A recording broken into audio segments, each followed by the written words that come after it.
There is one uncomfortable truth about human nature that very few people like to admit. The people who dislike you the most rarely tell you. They don't announce it, they don't walk up to you and say, "I can't stand you." In fact, many of them do the exact opposite. They smile when they see you. They greet you warmly, they laugh at your jokes, they congratulate your achievements to everyone watching. Everything appears perfectly normal, but beneath that polite smile lies something entirely different. A quiet resentment, a hidden jealousy, an unspoken dislike that never quite reaches the surface. For centuries, people have believed they could judge another person's feelings simply by listening to what they say. But modern psychology paints a very different picture. Words are only one small part of communication.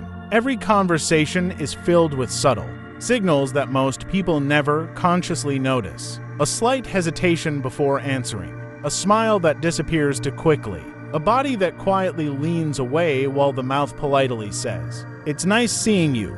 These tiny behaviors often reveal emotions that words desperately try to hide. Our brains are remarkably good at detecting these inconsistencies, even when we cannot explain why. Have you ever met someone who seemed perfectly pleasant, yet something about them made you uncomfortable? Nothing obvious happened. They weren't rude, they didn't insult you. Yet as you walked away, your intuition whispered that something wasn't quite right. That feeling isn't always accurate. Sometimes anxiety makes us misread innocent behavior. Sometimes past experiences make us suspicious of people who have done nothing wrong. But sometimes, our instincts notice patterns long before our conscious minds catch up. Psychologists often describe this as the brain processing hundreds of subtle social cues outside our immediate awareness, tiny facial expressions, changes in tone, posture, eye movement, and conversational habits combine to create an impression before we've consciously analyzed a single detail. That is why this video isn't about judging someone based on one awkward interaction. It's about recognizing consistent patterns. Because one strange smile means nothing. One bad day means nothing. One forgotten text message proves nothing. Real human behavior only begins to reveal itself through repetition. The first sign often appears before a single word has even been spoken. Their smile never truly reaches their eyes. Think about the last time someone you genuinely loved walked into the room. Perhaps it was your closest friend, your partner, a sibling, maybe even your favorite cousin whom you hadn't seen in years. You probably didn't need to force your smile. It simply appeared, your eyes brightened, your cheeks lifted naturally, your entire face participated in the expression.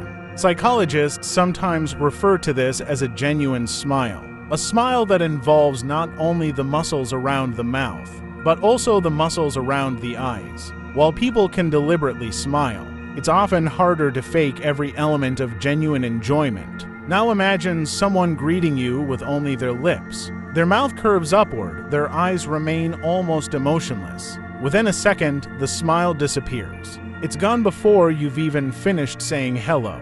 Many people dismiss moments like these because they seem insignificant. But human communication is built upon insignificant moments. Imagine arriving at work every Monday morning. You greet 10 colleagues. 9 of them naturally brighten when they see you.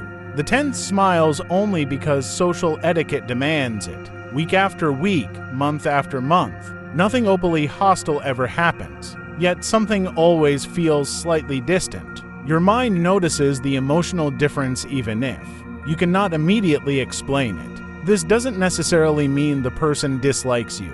Some individuals are naturally reserved. Others are exhausted. Some struggle with anxiety or depression, making emotional expression difficult. That is why psychology always asks a more important question. Does this happen consistently only with you? Patterns matter far more than isolated behaviors. Interestingly, researchers studying first impressions have found that people begin forming opinions of one another within moments of meeting.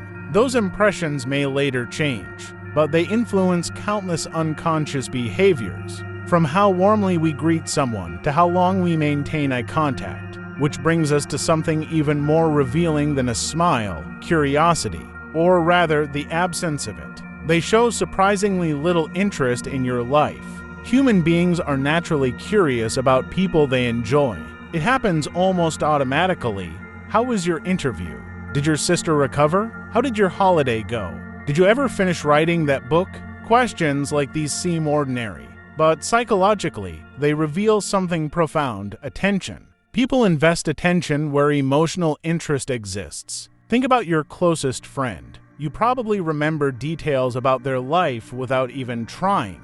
Their birthday, their favorite food, the job they've always wanted, the name of their dog. Not because you forced yourself to remember, but because your brain naturally stores information about people you value. Now compare that with someone who secretly resents you. Notice how conversations tend to unfold. You begin sharing exciting news. Perhaps you've finally paid off a debt after years of struggling. Or maybe you've achieved something you've worked towards for months. Before you've even finished explaining, the conversation changes direction.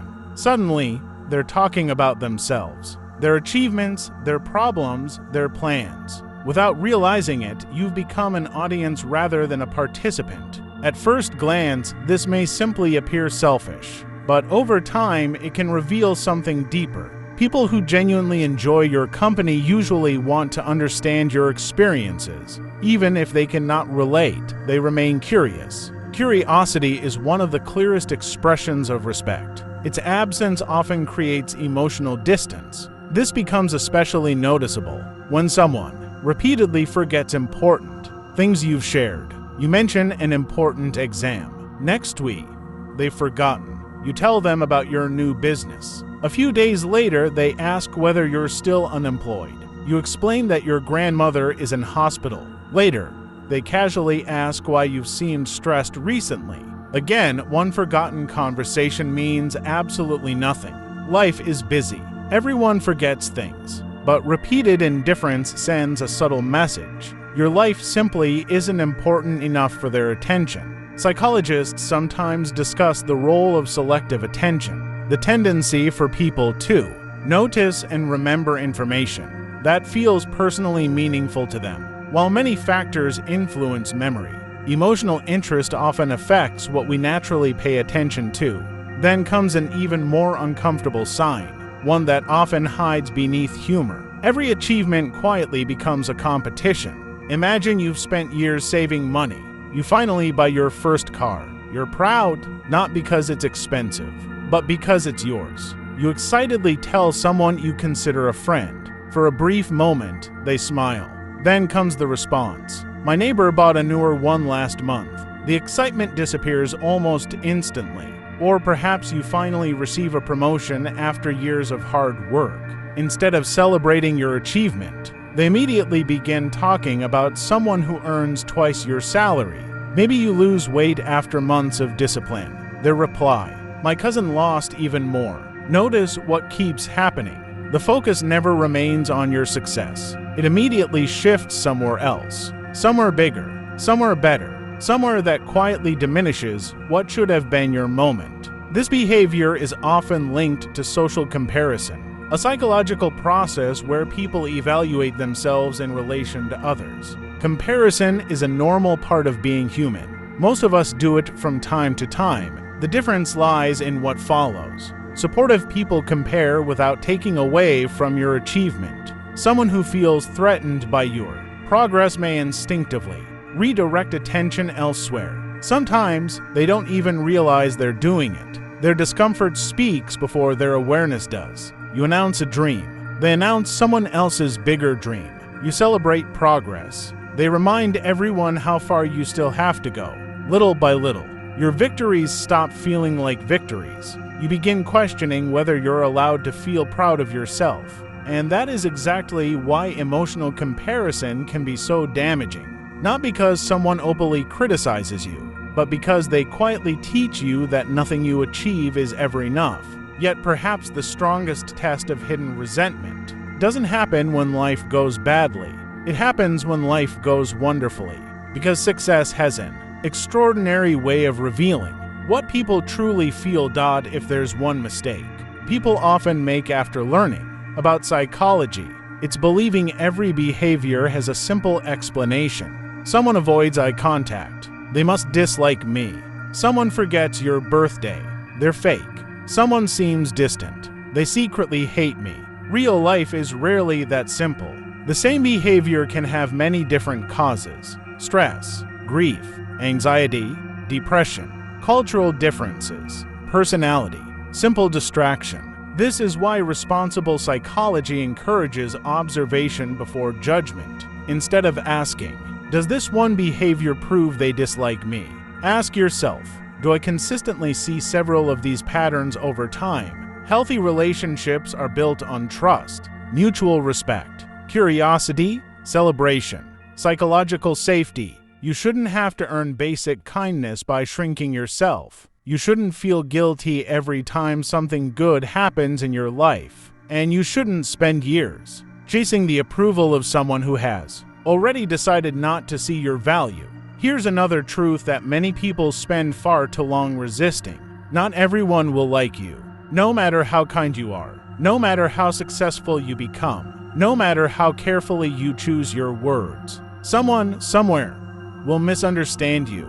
Someone will compare themselves to you. Someone will judge you based on a version of yourself that no longer exists. And that's okay, because peace doesn't come from convincing everyone to like you.